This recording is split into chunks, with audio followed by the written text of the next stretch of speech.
Hey y'all, it's Brody, and today I'm here to do what I do best, and that is do a recommendations video. But today I decided I'm gonna go with like a booktube staple that I never did, and it's an if you like this, then you'll like this.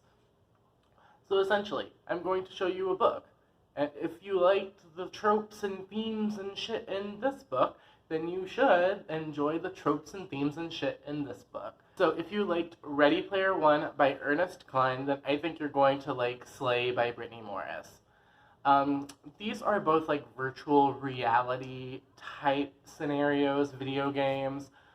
In this one, there's like a competition to see who's going to own the game. Because the creator has just died, the developer of the game has just passed away. And he's like, whoever can win this contest will win control of the game. And in this one, a boy has just died over a dispute in real life due to the game Slay. And this racist person is trying to invade this game that's made strictly for people of African descent. And then they have a competition over who's going to win the game. It's very similar things. Also, this one has a ton of pop culture references. This one is Wakanda inspired. I feel like if you like Ready Player One, then you should definitely lean towards Slay. If you liked Three Dark Crowns by Kendar Blake, then I think you're going to like Queen of the Conquered by Kaysen Callender. So, where these books both go together, they're both fantasy books set on like islands with political intrigue, morally gray characters, and very like diverse casts. Also, they have the thing that I love where like different groups of people have different powers. In this one, there are like a couple of different powers like poisoners and naturalists and elementalists. And in this one, different people from different families have like mind control or like reanimating the dead. It's similar vibes. I do want to say though, like this one's YA, this one's adult, because I know Queen of the Conquered gets put in the YA section a lot just because Kaysen has written YA. But yeah, it's an adult fantasy. Next, if you liked The Devouring Grey by Christine Lynn Herman, I think you're really going to enjoy The Lost Coast by Amy Rose Capetta. Both of these have new girl comes to town, magical power, witchy vibes, very strong friendship dynamics, trying to find something. In this one, they're trying to defeat the monster and figure out why the monster's like killing everyone in the town. In this one, they're trying to find a lost girl. But it's basically like a new girl comes into town, happens to have spooky woods, and gets dragged into a friendship dynamic, sort of against her will, where they have to like figure out something and save the town. So like very similar, but also like day and night covers. I love that. If you liked Wilder Girls by Rory Power, then I think you'll love The Glacier. I talked about this in my most recent video about books I read to cope with anxiety, but Wilder Girls is Lord of the Flies, and Glacier is Handmaid's Tale. They both follow girls being isolated and being messy. In Wilder Girls, it's mutations. It's like a sickness and a quarantine, and they're getting mutated. I have a full review video up on my channel. Go check it out. In The Glacier, it's every girl who's turned 16 or is turning 16 that year gets sent to like this camp in the woods where they have to like survive because people believe that whenever you turn 16, you have the power to make men sleep with you.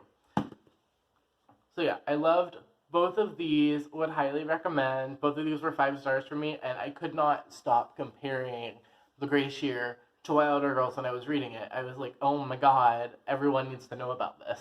Okay, next, if you enjoyed Sadie by Courtney Summers, then I think you're going to enjoy Foul is Fair by Hannah Capin. So, both of these are kind of like revenge stories.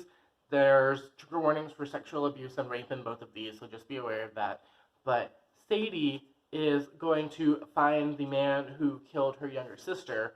Jade in Foul is Fair is going to kill all of the people involved in her rape. People who did it, people who helped, people who didn't do anything, who just like sat by complacently. Both of these are girls filled with rage, trying to get justice. I think you'll love them both. This one's a little bit more witchy than regular. This one's more Riverdale. This one is more like Heather's An American Horror Story. So if you liked Sadie, but you wished it was a little more, like, lyrical, I guess, I would go with That Was Fair. If you liked Undead Girl Gang by Lily Anderson, then I think you'll like The Babysitter's Cabin by Kate Williams. So both of these are kind of like campy 90s vibes. It's like Charmed and Buffy is what we're going for here. So this one is about some teen witches, and whenever the main character's best friend is killed, like, she accidentally resurrects her and some other cheerleaders who have also been killed. And this one is about a teenage babysitter who finds out that she's kind of sort of part of a babysitter cult and has to, like, defeat monsters and save children. So it's similar in the way that they both feel like very campy 90s female-led shows. So, like, Charmed, Buffy. We have an oldie. If you liked Simon versus the Homo Sapiens Agenda by Becky Albertalli, then you need to read Jack of Hearts and Other Parts by Elsie Rosen. Simon, if you haven't read the book, it's like a flirtation between, like, emails and stuff, and Simon's trying to figure out who the boy is that he likes before he gets outed. And Jack of Hearts and Other Parts, it also has the email aspect, because he's running an advice column for sex, so he has, like, the emails and stuff, but he's also getting, like, creepy letters from his secret admirer. So think of Jack of Hearts and Other Parts as, like, the thriller version of Simon Versus. So you still have, like, kind of romancy aspects in both, but this one's way more thrilling.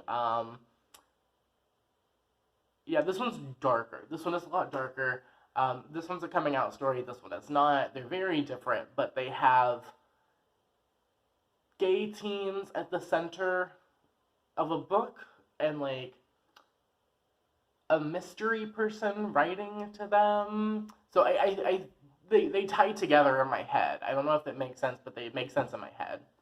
But if you liked The Last True Poets of the Sea by Julia Drake, then I think you're going to enjoy Hot Dog Girl by Jennifer Dugan. These are both contemporary young adult novels involving queer girls. This one has, like, the closest thing to a real love triangle I've ever read, where all three parties are in love with each other. And this one, it's more of a love V, and also, like, unreciprocated, but like, there's so many complex relationship dynamics in this one that I think if you enjoyed that and this, then you'll like this. The endgame couples are sapphic as well.